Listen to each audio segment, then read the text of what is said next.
Right, Volvo V90.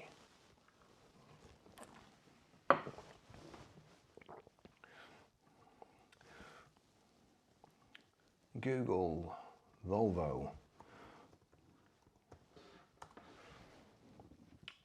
United Kingdom car configurator. Sounds like fun. And we want in there we go, V90 recharge plug-in hybrid. Design your V90 recharge. Choose your style. Dynamic and stylish, our design. Inscription, we'll go for the Inscription. Powertrain. Thank you. Powertrain T6 all-wheel drive plug-in hybrid. Choose the colour. Let's have a look. What's that look like? Bright silver, pebble grey, platinum grey. Yep, that's more me. 19-inch 10-spoke diamond cut and black, or 20-inch. If we look at 20-inch. Right, with the 20-inch, you've got to have active chassis with rear air suspension as well. So that's, I think the wheels are normally 800 pounds and that's 2,300 in total, but a real worthwhile option if you like comfort. Dark tinted rear windows, we'll go for those, we don't need to know more about them. The interior, wool blend, ventilated Napa leather, that's charcoal, and that one is blonde. We'll go for the blonde, a lighter interior. Climate packages, add packages, car protection, climate, look at that. Got heated steering wheel, that's a must. You can have integrated booster cushions at the back, that's a good option if you've got kids. Heated rear seats, dual position, so the two outer seats, they're heated. And there's also heads-up display there. A heated front windscreen. Now, if you order head-up display, you can't have the heated windscreen, so that's negated if you order the heads-up display. But anyway, we'll order it. And here we go. So that's £13.25. Lighting package, learn more. Lighting package, headlight cleaning system and full LED lights. So go on, we'll go for that. And then lounge, starts from 1950. This will be interesting. Learn more, I added it anyway. Advanced air cleaner, panoramic roof, that's a must. Premium sound by Baron Wilkins or Harman Kardon. We'll go for the Baron Wilkins.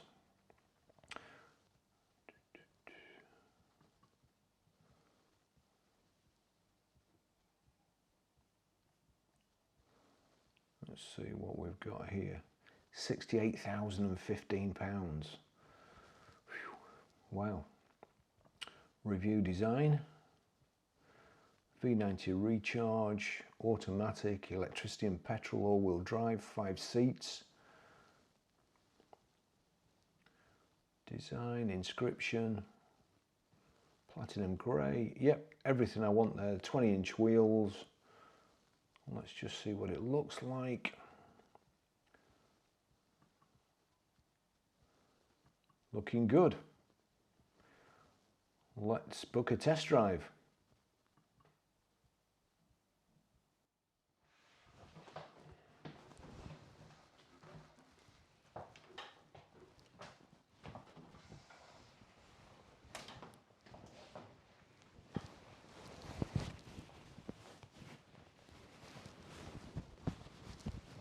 Off we go.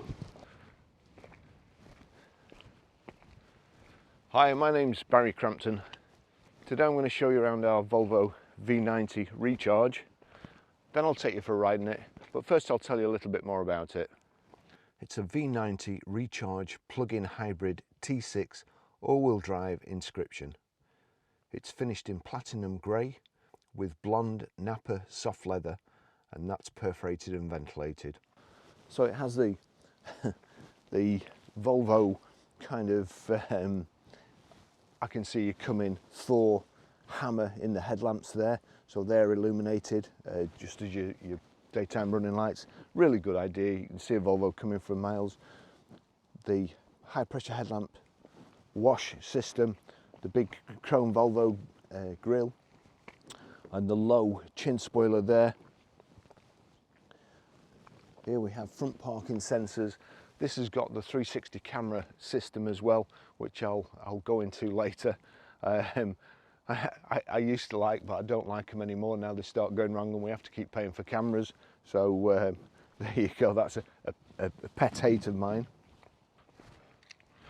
So these are the 20-inch alloys, diamond cut and black. And as I say, if you choose this option, it would seem from the configurator that you have to have the air suspension. And to be fair, I think that's probably a good idea, because I always say that the cars with the smaller wheels, they run better. The big wheels look better on the outside, but when you're driving them, you get less tram lining, less like car tramp. You don't feel the bumps as much with the smaller wheels with the larger profile tyres. But the suspension in this, the air suspension, it really is good. There is an option to switch it off, which I tried yesterday, and honestly the difference it makes is absolutely huge. Just here we've got a power socket to charge. In the boot there's a 3-pin charger for your domestic supply, and there's also the fast charge lead as well. So we have the full panoramic roof, and it's a tilt and slide. The roof opens with a shade band inside, aluminium roof bars, the aluminium window surrounds, same around the door handles, and also this trim, the door protector up the side here, and recharge in there. Rear privacy glass. We have, as long as you've got the key on you, if you just touch the door handle when you're getting out, it'll lock the doors and put the mirrors away. Come back to the car, put your hand behind, just open the door, like so. Have the integrated rear tailgate spoiler, the rear wash wipe, as I say, rear privacy glass, which includes the cargo area here.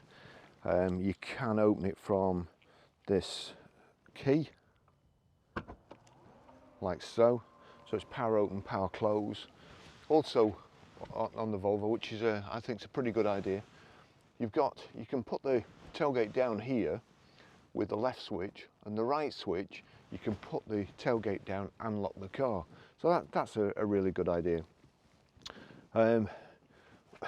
If you ask the car salesman if his life depended on it and he had to sell a car, what car would he buy to sell?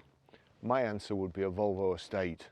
I mean, they're just they're like Bitcoin these days. I was going to say gold, but obviously it's Bitcoin now, I think. They are fantastic. Everybody loves Volvo Estates. I like Volvos. They are in a class of their own. Another great idea here, the load cover, that when you put the tailgate up, that slides back so you can get all your luggage in, and it's out of your way rather than having to wind it back yourself and then lean in and pull forward. So it goes back and forwards with the movement of the tailgate. Really, really good idea. Here we go. I won't lock myself out, but that's it. Again, the aluminium trim at the bottom here, just finishing the bumper off, and we've got the rear parking sensors, and also you've got a reversing camera. We've got 360 cameras, but there, that'll be the reversing camera there, allows you to see out the back.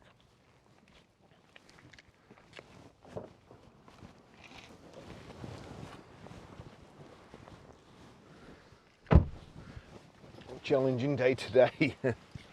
Oh right, so there's actually a switch on the dashboard which will knock the rear head restraints down when you're, well, I don't see why you'd need it when you're reversing, because you have got the cameras and the reversing sensors and so on, so I'm not quite sure what it's for. Volvo in their wisdom will know, but it escapes me at the moment. The interior of this car is absolutely beautiful. The seats are really comfortable. You know, being a Volvo, it's going to be a safe car. It's got the side impact protection system and airbags just about everywhere you look. Even, you know, the backs of these seats, if you're a back passenger, nothing to hurt you if you do fly forward. With the option pack, we've got 2 heated rear seats on the outside here. Not a fantastic amount of room for the 5th person in here, to be fair. Although even that's probably more comfortable than most cars. And they've thought there's a little rubber mat across here, because obviously the person in the middle has got to get the leg over there, and will no doubt dirty that and dirty the back of the centre console. They have thought of everything. There's vents in the B pillar here, coat hanger here. There's a little indentation here for a parcel net, so again, if you're carrying stuff and you brake suddenly, it doesn't all hit you on the back of the head. Just very, very nice. This full pan roof, it appears to be coated with some reflective material. I'm looking out at the sun there, and it's not as bad as it could be. So it's obviously got some properties in it there to protect you from getting too hot or sunburnt. We've got Baron Wilkins speakers here. It's fantastic. Sound system in here. Mind you, it should be for £2.5 grand, was it? whatever the cost, it certainly should be. Also here in the back, just in case the rear privacy glass isn't enough, we've got these shade blinds. It's the insets in the dashboard and the doors, they're so nice. Volvo interiors are one of the nicest in the car market. We've also got here the Isofix rear child seat anchor points. Volvo are very, very safety conscious, and you know, driver or passenger, that if the worst comes to the worst, you've got more chance of surviving in one of these than most other cars.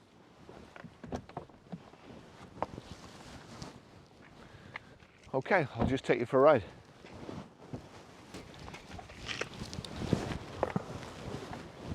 I'm just going to start the engine. I'm going to put it on power so the engine starts and it doesn't work off there. You've got hybrid, power, pure, all-wheel drive. Pure is just electric only. At this moment in time, it's showing 23 miles on electric charge. I think full charge is 25, or that's what I got yesterday when I left it charging at the garage. And we've got 280 miles in fuel. That's the Volvo key. Quite a nice key, nice design, and again, when it's dark, you know which one it is. You've got lock, unlock, and then you've got boot release. That, if you keep that pressed, it sounds the alarm. So it's a kind of a panic button. Again, Volvo, superb ideas. Let's just check this. Height and reach adjustable steering wheel. It's got an excellent range of motion there as well. Lovely gear knob design here. It's kind of crystal. I'm not sure how hard wearing that'll be with anybody who's got a wedding ring on or anything, but it shouldn't be too bad. We've got the display here, the driving display, and I've got it on power, as I say, but also I'm going to put it on charge for the time being. So hopefully that puts some charge back into the car. We'll try and get it up to 25, the maximum, and then I'll just put it in electric only. Well, first of all, I'd like to thank Volvo. They've lent me this car to do a video on, and also I'll do a video on the actual system here, pairing your phone to the Bluetooth and deleting one and streaming audio and so on. So I'll do videos on those as well. But they've lent me this to kind of evaluate and do the stuff I do. We review used vehicles normally, because that's what I sell. Usually kind of 3-year-old vehicles to 10-year-old vehicles. But The last 3 years, obviously, with this electric business, it's stuff's come on kind of leaps and bounds and changed quite a lot from what we sell.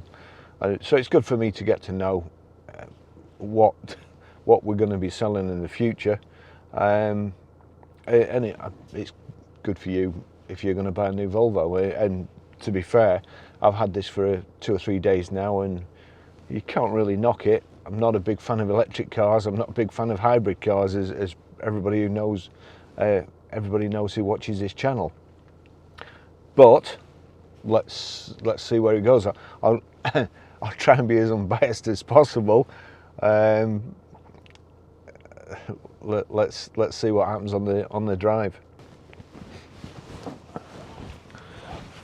So the specification is tremendous. This vehicle costs something like £68,000 on the road. It's got everything. As I say, all the stuff on this car, especially the Baron Wilkins speakers, I think I'd probably order if I had the money and if I had the choice. You see there the reversing camera. Oh, that's one thing I wouldn't order, and I'll show you for why. So if I click that twice and we go into drive, now you see there, that's the view. It's a 360-degree all round, and you see there, that's the car next to us, another Volvo, very good taste there, and then the Peugeot. But it doesn't really, it blows everything out of perspective. I suppose if you click on that, you can get a better look. Kind of, if we just go back there, we'll just click on there again, 360, and then on that right one, if you think you're close to something, then by all means you can kind of narrow it down. But in all honesty, it's just something that's going to fail in the future. We sell lots of Range Rovers, and at first I thought it was a good idea, and then when they come back in kind of 7 or 8 years old, when you think those cameras are outside 365 days a year, and in all sorts of inclement weather, they're bound to fail. They're being rattled about all the time, going over bumps and potholes, and it's a delicate piece of equipment. They're going to fail. These GoPros that I've got, specifically, they're action cameras. You're lucky, and I treat them with respect. They're inside a vehicle all the time. There's one outside the car, but mostly inside a vehicle. And they fail. They fail all the time. You know, you're lucky if you get 12 months out of one, really. So, although that's handy, it's something that, as I say, it'll be all right for a few years, and then it'll go wrong. And whether you want to get it repaired or not, but that's entirely up to you. But from my point of view, 5 cameras, they're like 300 quid a piece. Several years down the line, it can virtually write the car off because the cameras are, you know, it's just not worth repairing. So that's one thing. The other thing that is not upsetting, but the heads-up display, it's a tremendous idea. On this Volvo here, I can see straight ahead. You can adjust it so no matter what height you are, you can move it around sideways, up and down, and you've got the heads-up display there, and it tells me it's got a traffic sign 60 miles an hour in the window, and also I'm doing 38. However, one of the things, because it's got the heads-up display, you can't have, according to the configurator anyway, you can't have the heated front screen. The heated front screen is kind of invaluable in my opinion, and although that's one of my favourite extras, I'd still do without the heads-up display to have the heated front screen. The rest of the car It's beautiful. The seats are beautiful. Whoever ordered this car in this specification with the blonde leather interior and platinum grey metallic outside, it's a lovely, lovely combination. This leather here, the two-tone on the steering wheel,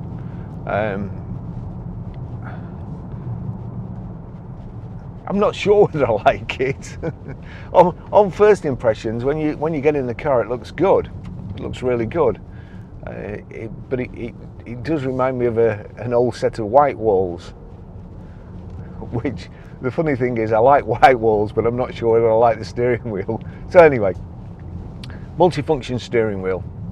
You've got your cruise control on the left here. It's also distronic cruise control, or whatever Volvo call it.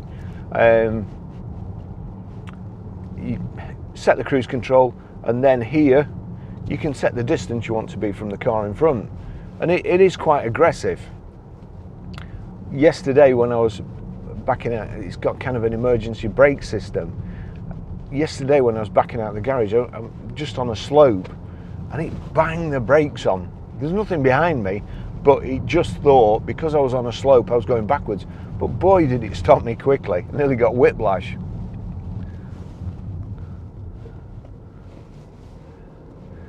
And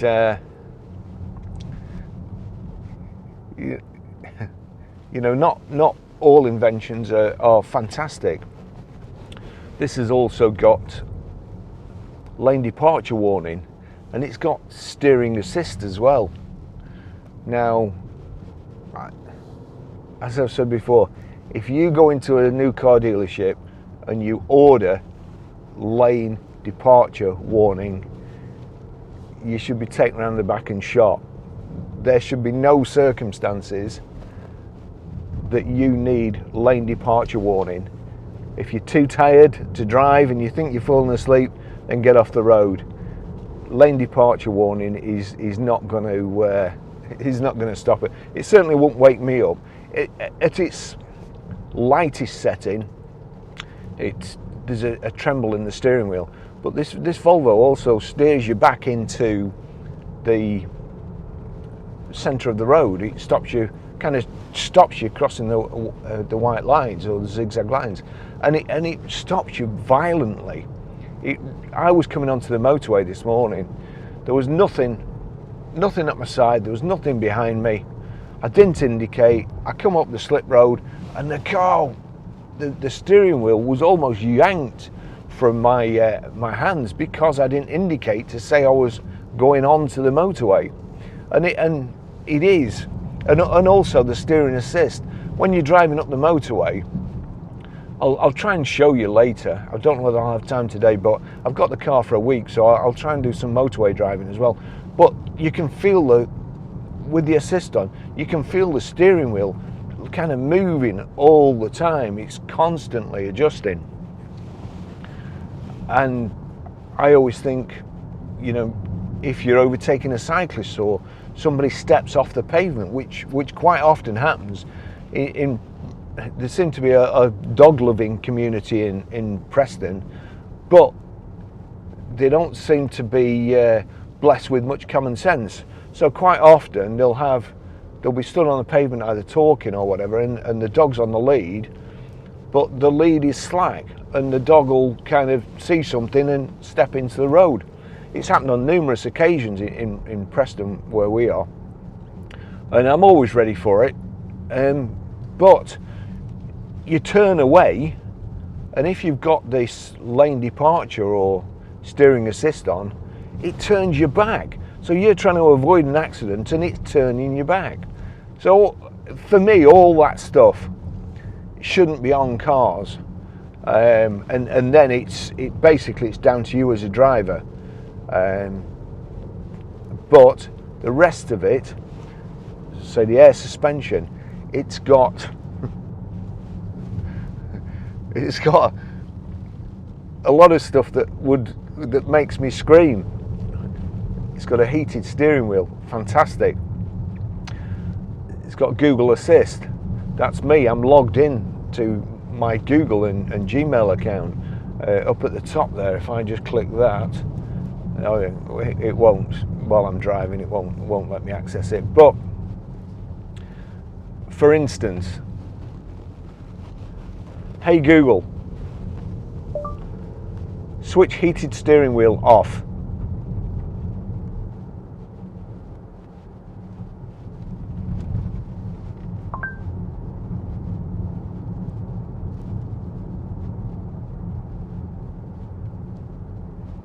Sure, turning off the steering wheel heater. Now, it's usually a lot faster than that. But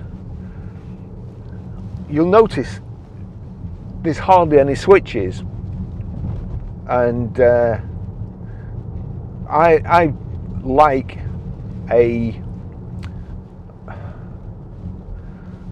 not a sparse cabin, but a functional cabin. I don't like switches. They look great, you know, when you get in a car and there's switches everywhere. It looks fantastic. But when you're actually trying to drive and use it, you don't want that. You just want simple stuff. For me to put the steering wheel, the heated steering wheel on, what I have to do is click there, and then click the steering wheel. Now this isn't, I'm not going fast, it's not a fantastically bumpy road, but it's still kind of a challenge to switch it off, and I have to take my eyes off the steering wheel. Now, for instance, if I want the heated rear screen on, there you go, heated rear screen on. If I want Google to do it, and I'm going to stop saying hey Google, because you might have an Android device and I might be, you know, turning your device on. So I can also press this voice activation. So I want to switch the heated rear screen on. Switch heated rear screen on.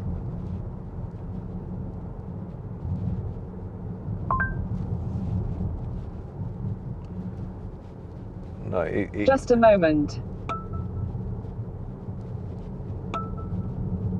This internet connection isn't reliable at the moment.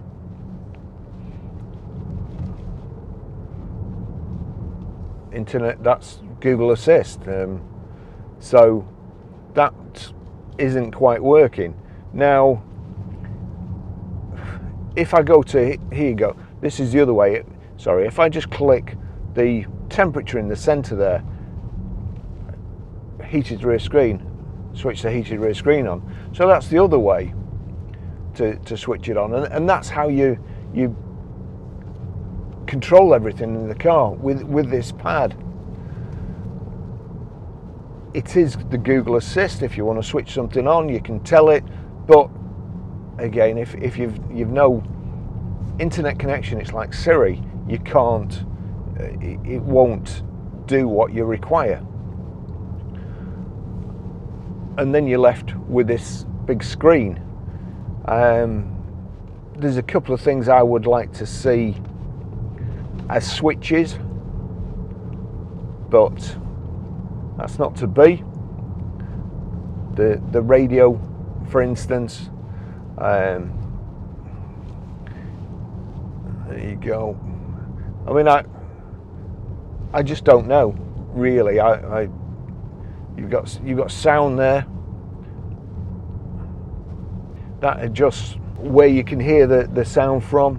It's all very, very complicated.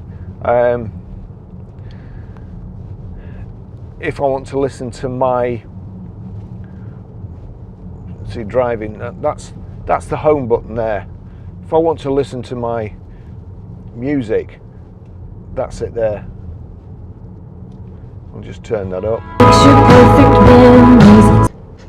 So the sound's fantastic. The display is fantastic. On the left hand side you've got speed, digital speed readout. I'm assuming that's the rev counter.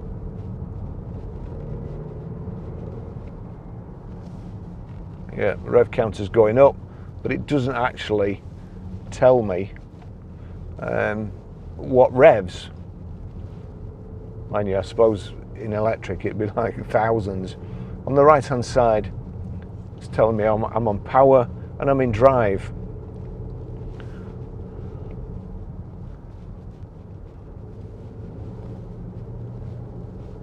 If I now go to, well actually I think we're going to be going down a hill. So we've got obviously reverse, neutral, drive, and then we've got a B, which is braking and recharge to my way of thinking. If I click it into B, you start getting the regenerative braking or engine braking, a lot of engine braking, and to be fair, it's quite good. You can probably drive most places just using one pedal without using your brakes. You can feel it going down there, and as soon as I let my foot off the accelerator, the motors are regenerating or harvesting power and putting it back into the battery. I don't know whether it's a good thing or a bad thing driving in B, or whether you should just use it for engine braking going down a hill as you would change down in a normal car.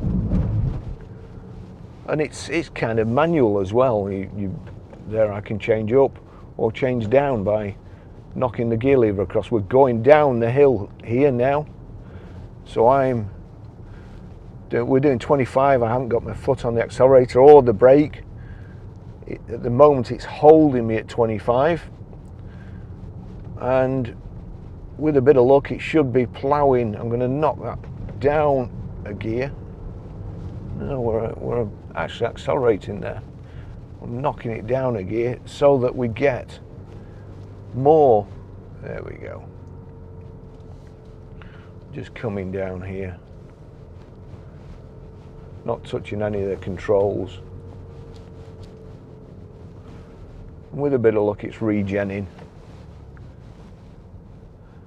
and charging the battery. Now we're obviously in the country, nice quiet place, so I'm going to put it into electric, into pure. So here we go, driving. No, see, I missed the button going over a bump, so driving, I hit sound instead, power into pure and automatic here. So now we're in electric. And this reminds me of when I was a kid, and the milkman used to come in a obviously electric milk float, and I'd jump on the back and get a ride with him round our street. Now we've got here automatic hold. If I just click this on, you can see a couple of sheep in the road there, so click that on. So on auto hold, we're not going anywhere even though we're pointing downhill. When I set off now, that noise,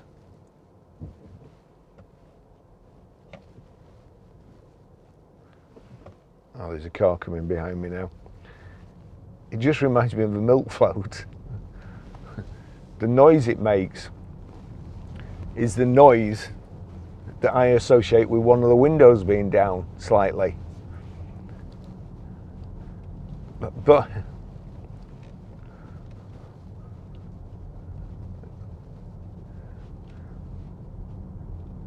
during the last few weeks we've had this fuel crisis where everybody, well, not actually a crisis, but because the BBC like frightening the British public to death, they reported that they could be, and of course there was.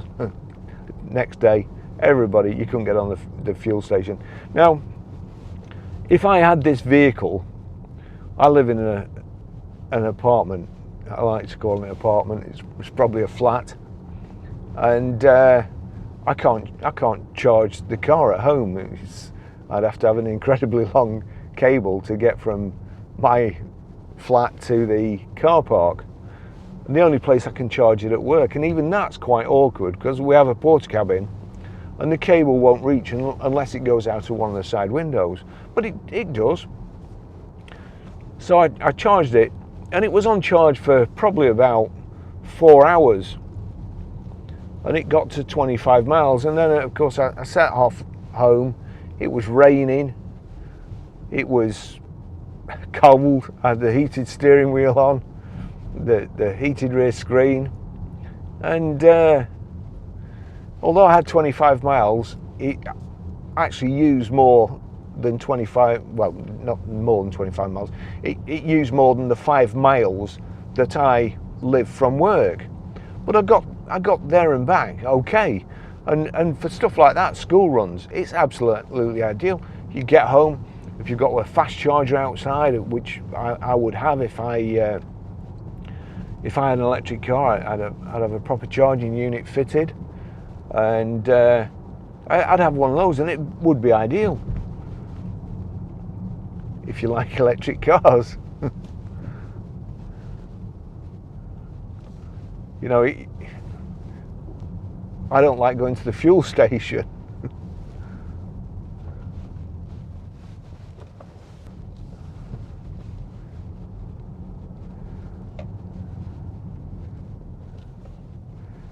You know, as I say, nice and quiet. But I'm going to change to power. So it's fairly quiet on electric, fairly quiet. I'll just get on a flat bit where there's no noise. So if I now change to power, there's hardly any difference. You can tell it's quite a seamless change. It's not much different.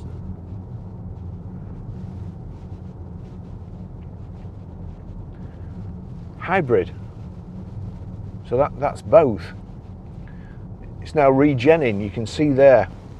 Well, actually, I'll put it in drive. Change from B to drive. So we're in, and there you go. The recharge or the regen is not as much as when it's in B. Put it in B, and we'll go over the top here, and then I'll let my foot off the accelerator. There we go. And there, the regen is probably twice as much as it is in drive.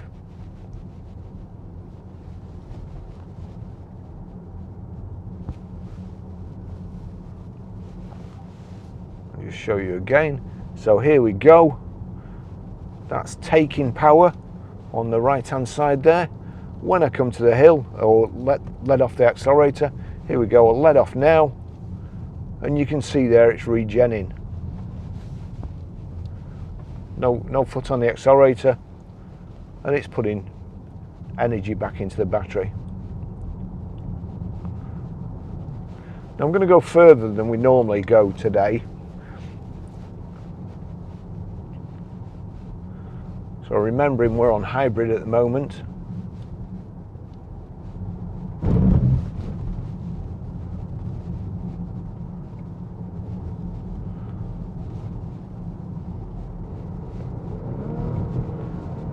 You heard the engine cut in there. We were on electric, and then when I put my foot down, the engine cut in to help with the acceleration and power. I must say, the suspension, I'm really impressed with the suspension. It's so comfortable. This is kind of Range Rover quality drive, which I measure everything by.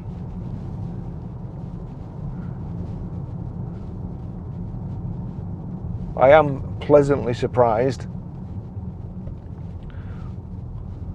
I don't want to change to electric. Personally, I think it's at this moment it's a mistake. I don't think the UK, well, I don't think the world's ready, but especially the UK. There's a couple of good articles. One, Ed China, he's just made an electric ice cream van, and he's done a video of making the batteries, or assembling the batteries, making it powerful enough and making the unit powerful enough, and the pitfalls from electric. And then there was another video the other day which I watched, a guy called SME 150, who has a whole range of supercars, and he's just bought a Taycan, and he's just been to the Nürburgring. And on the way back from the Nürburgring, of course, he come across the problems with the electric chargers. not working, not taking his card, not working on fast charge. But then he got to the UK and hardly any of them were working, and it was a big problem. Again, this, you've got fuel, it wouldn't matter. So I think if you are going for a car, certainly the safer option would be hybrid. And then you have got the best of both worlds. If there's a petrol strike, a petrol crisis, a shortage, you've got electric. And if there's, going back to when I was a kid and we used to have power cuts and 3 days weeks, and doing my homework by candlelight, because I think it was about 6 o'clock or 6:30 every night when they thought you'd had your tea, cut the electric off and you sat there, you know, no mobile phones in those days, you've got to talk to each other, no TV, no nothing. But then you'd have petrol. So I think hybrid's the way forward.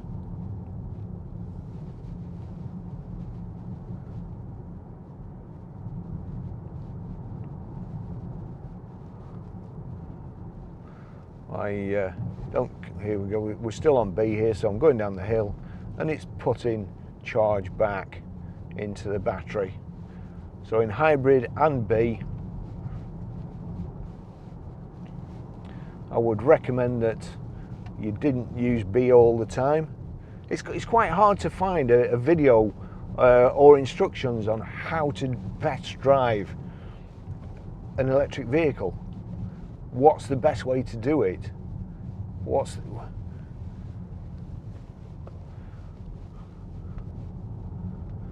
I know a friend of mine who he wanted an i3, and I got him an i3, and when it's like this or it gets to winter, he always rings me up and says, this shed you sold me, I can't see out the windscreen. And of course the heater's not fantastic in it, and you get in the car and it's cold. You can't sit there with the engine running until everything demists, because the engine doesn't start. There's nothing to start, and of course the stop-start system, it just keeps it off. Here we go. This is what I love about the country. Cyclists.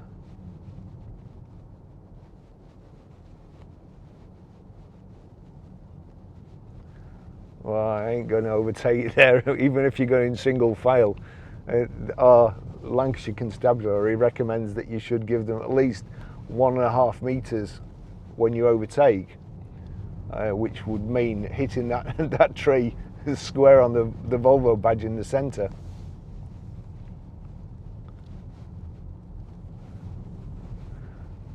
We'll get around this bend and make sure nothing's coming. There's no animals to plough into. I have got rather an impatient guy behind me, or a couple of impatient guys. He was going to overtake me then, and they're waving me on. They can see and I couldn't.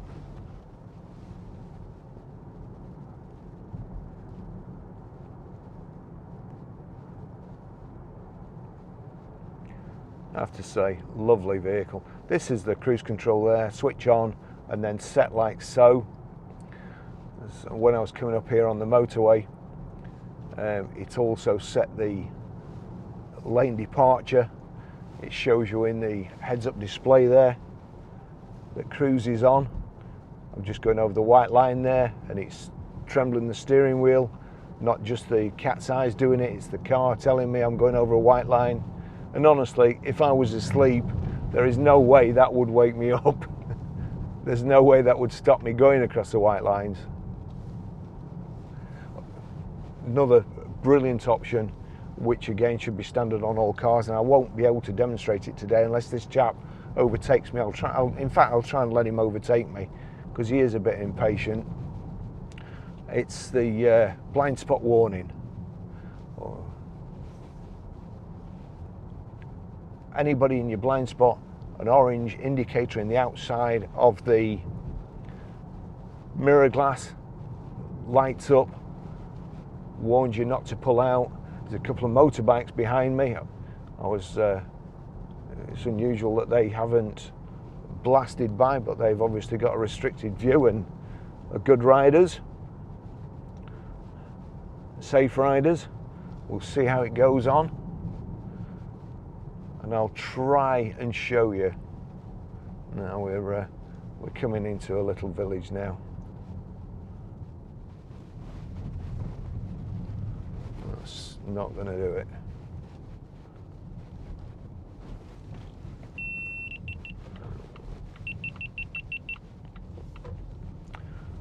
As I was saying about cameras, that's overheated and switched off now. Just what you need.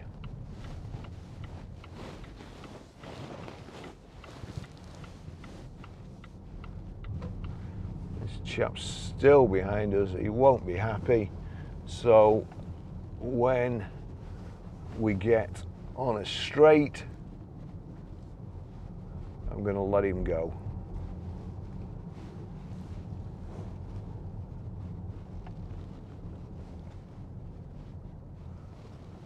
Here we go, I'm going to let him go now.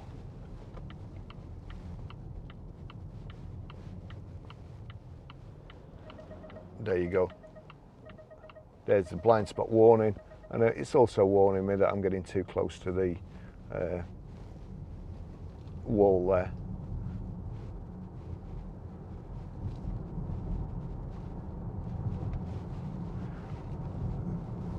The traffic signal recognition there, it's telling me 60. One of the good things, again, is that, say for instance we're in a 60 zone and we're going into a 40 or a 30, it actually projects the 30 sign behind the 60 so that you know what's ahead. That's a fantastic idea. The centre, you've got your sat-nav display.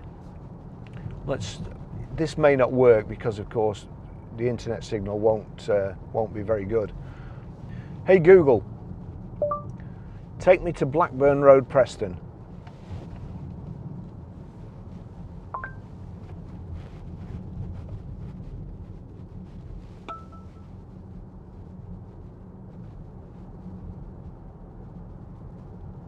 Showing results for Blackburn Road, Preston. You know, all that, I know I'm going about modern technology in cars, but stuff like that is really good. Otherwise, you know, it isn't safe to program a sat-nav while you're driving. All I have to do there is click start. That's all I have to do. It's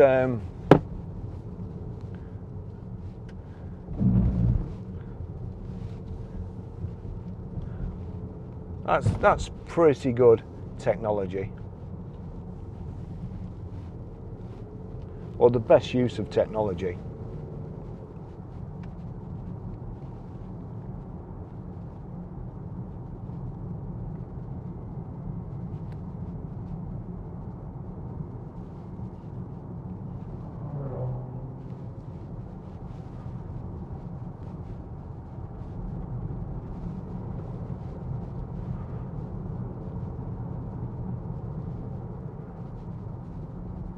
At the moment it's showing me that I'm getting 40.2 miles per gallon.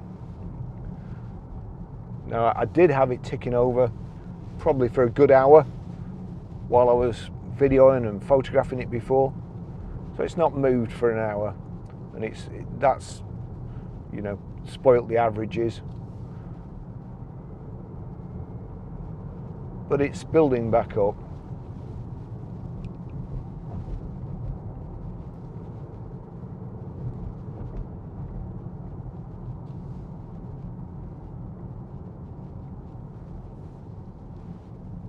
What a lovely day for a drive, especially if you're on a motorbike.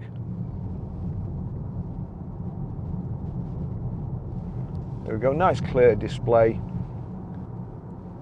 Shows you the route, tells you the next turning, just like it does here, but here you only have to kind of glance down. So you've got everything ahead of you, the heads-up display.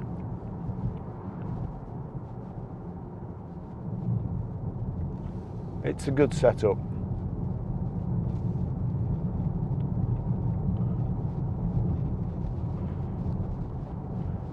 Of course, I've got an iPhone as well, so we've got Google Assistant. I'm signed into Google. I've got the use of Hey Google, play music.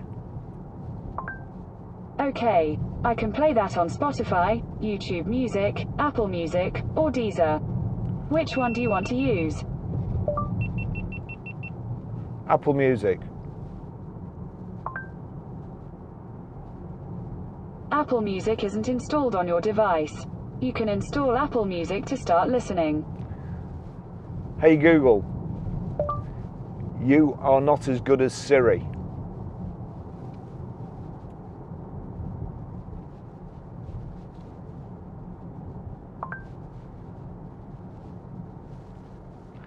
It's speechless.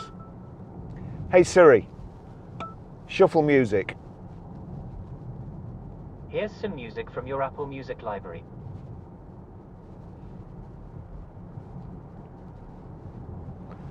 Obviously I'll have to turn that up.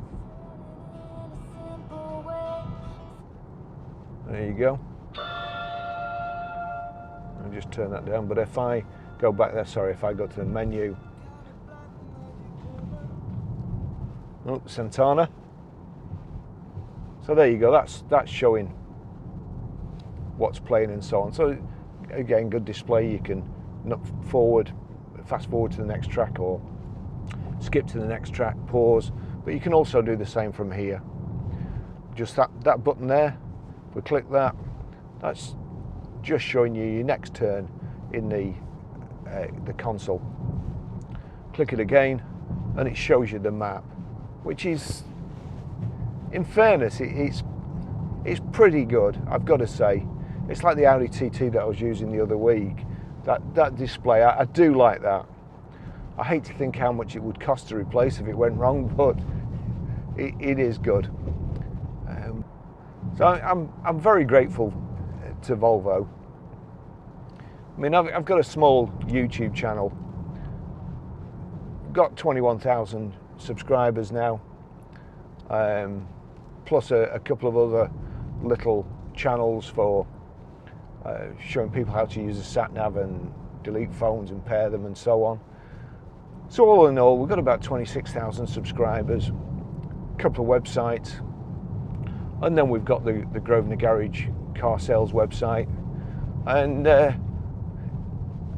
we do try and get as many Volvos as we can. It's not just something I say because Volvo have lent me this car. I say it because I like Volvos. My dad had a Volvo when I was younger, 243,000 miles, and oh, funnily enough, well, it wasn't funny at all. It got written off by a milk float. A milk float crashed into it and wrote it off. But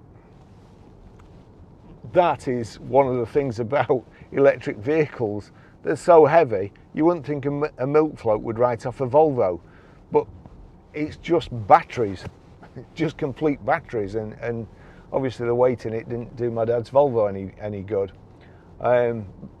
Plus, I suppose, the mileage. But the other thing is, when I first started in the car job selling cars, I'd already seen a Volvo P1800S. Simon Templar, the Saint, he had one. I always wanted one. I saw it when I was younger and I wanted one. And to this day, I still want one. And we took one in, part exchange at the garage, and it had a record player in. To this day, it's the only car I've ever seen with a record player in, a 45. It was under the passenger, under the glove box, on the passenger side, and it was mounted on like springs. But today's roads, the roads were bad then, but not as bad as they are today.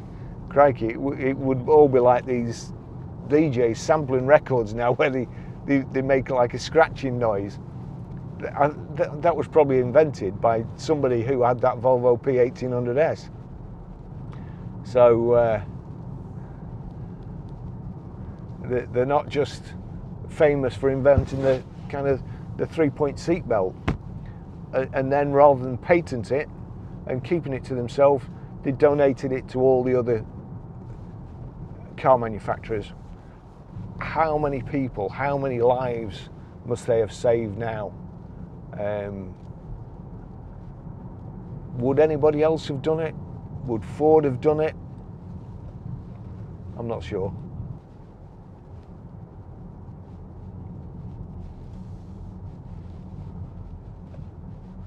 So it's been on hybrid. We're now down to 15 miles on hybrid.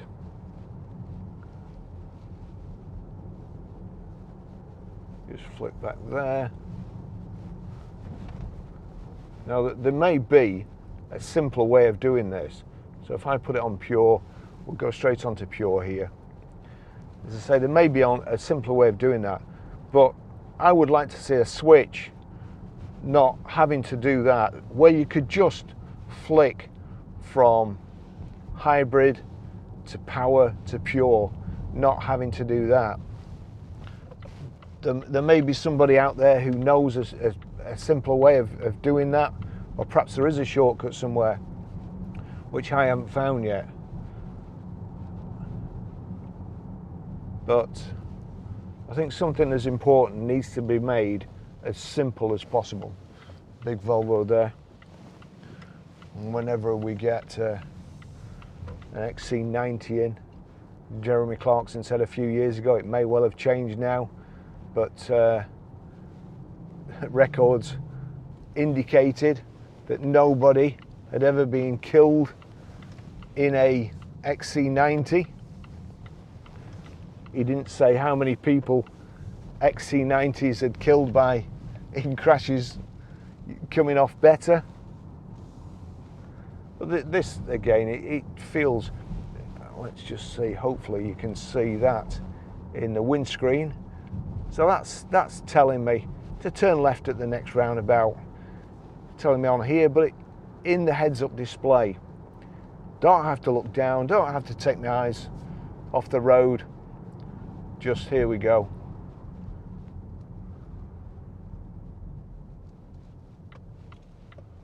That was a bit late indicating, sorry about that. My bad.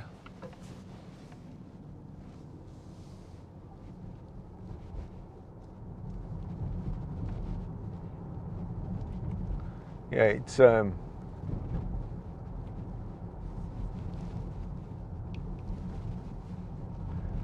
if you take a wrong turn in this car, you need shooting.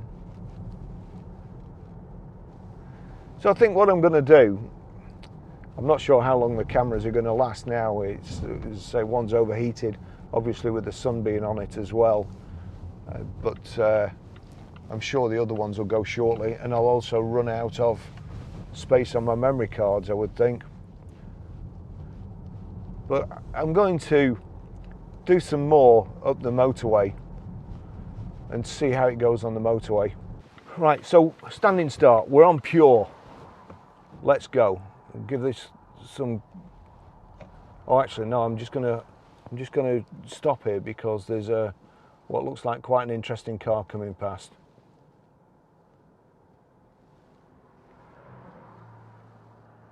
Not sure what it was. Right, we'll let these go past, and then we're on electric. It's holding. So that's my foot flat down on it. It's brought the engine in. I wanted pure.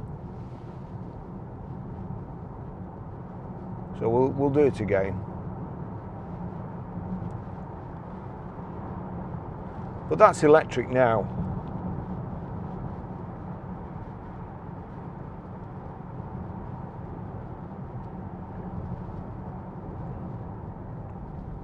I'm braking, showing loads of regen there.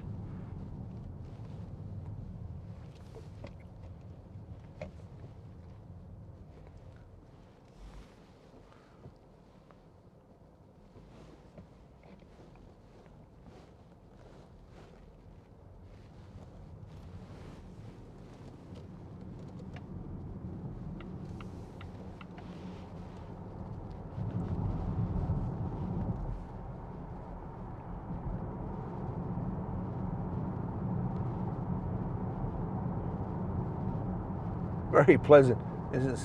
I'll just put the steering. Oops, press the wrong button again. See this touchscreen business. It's terrible.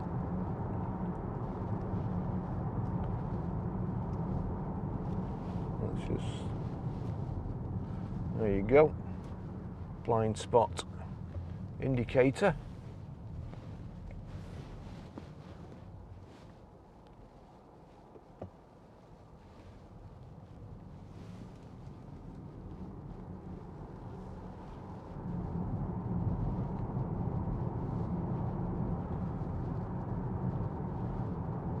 You can also, if you want to save your electric charge for later, you can click hold.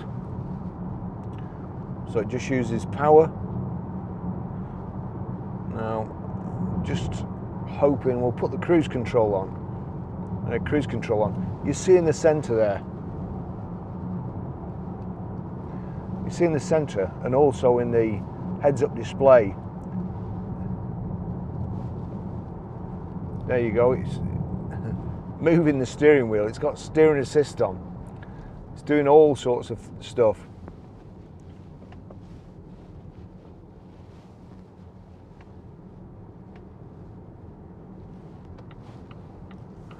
We'll wait till it picks up the white lines again. Just put cruise back on. And now it's got steering assist. It's quite. It's like, you see there, it's pulling me back. If I take my hands off the steering wheel, but if I go over there, look, it's pulling me back into the centre of the road. So it's holding me in the centre of the road with this steering assist. If I try and go, it's turning me back into the centre. So if you need that, fair enough. But to me, it just feels like somebody's fighting with the steering wheel all the time, or the steering wheel's fighting with me. It's not something I'd like. Again, it's something I don't think needed inventing. But I suppose if you are the type of person who needs lane assist, then you also need to be able to set the distance between you and the vehicle in front, just in case you fall asleep and you don't go down the embankment and you're going to plough into the back of somebody. Then you can just set it from here. I'll just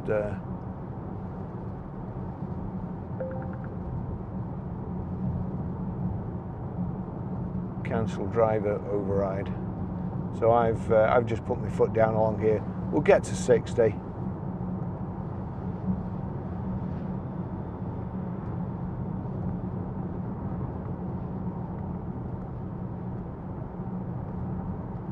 Just set it at 60. You see there, just adjusting it. So there we're at 60. Doing 59, catching up, 60. Or 60, there we go. And here, if you look down there, you'll see I'm adjusting the distance between me and the car in front.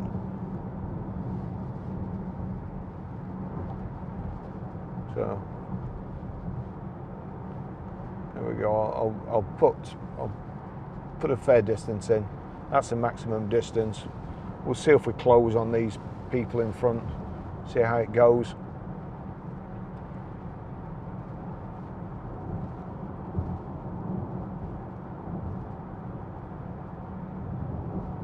Right, that's slowing me down, but they've just turned the corner. So they turned the corner and went out of sight. So not one of my better demonstrations. I could have just ended up over there in the middle of the roundabout.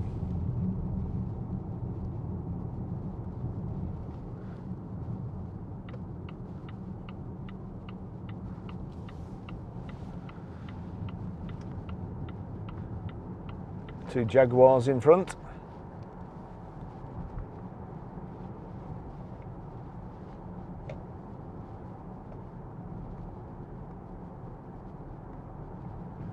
So I've set that at 50 miles an hour. We're doing 37 now. But what's actually keeping us at this speed is the distance from that car in front. If I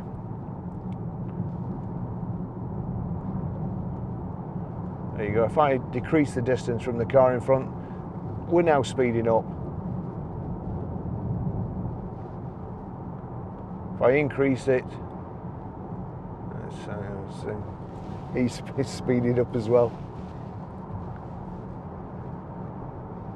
We're 60 miles an hour. I haven't got my foot on the accelerator. We're not doing 60 miles an hour. We're doing 53. It's not accelerating, it's just keeping us a safe distance, or the distance that we set from the car in front.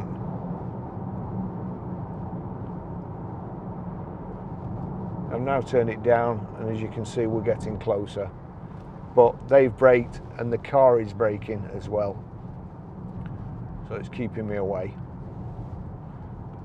If I increase it, there you go. So this is on a dual carriageway. I'm not going to do the motorway. This is fine. It's a lovely day. The traffic will be horrendous on a motorway. All in all, it's a great car. If you're looking for a hybrid, we're at the Volvo estate. A friend of mine, Paul Nut Brown from Southport, who's specialised in Volvos for many, many years. He has been in the motor trade as long as I can remember. If he was in an auction or looking at a sale and there's a Volvo estate in, you had no chance of buying it. He would just outbid you and then go right through them, throw Glasses Guide away, go right through them, recon them, put them on his forecourt, not worrying about having to sell them on Auto Trader. Years and years of previous customers, loyal customers, who would just come back and buy another Volvo estate. Living in Southport helps, having a good reputation helps. Volvo estate, second to none. As I said before, if as a salesman somebody told me you've got a weekend to sell a car or we kill you, what car would you choose? It would be, for me, a Volvo estate. They are the world's best sellers, and rightly so. Fantastic car. Thank you very much, Volvo, for lending me this vehicle. I really appreciate it. You don't know how much. And although some of your technology I don't like, there's a lot, and the build quality that I do. And it's no good having loads of technology if the car's going to drop to pieces before the technology does. I have a feeling though that this car will be on the road long after its iPad display and its LED or instrument cluster has ceased to exist, and it's all round cameras. Thanks very much for watching. If you've any comments, anything you'd like to see, just drop us a line in below the video. I'd be very grateful. And if I've missed anything, or you've got one of these and you know something that I should have done, or something that you do that I've missed, please drop us a line in the description. Thanks ever so much for watching, and thanks once again, Volvo. See you in the next video.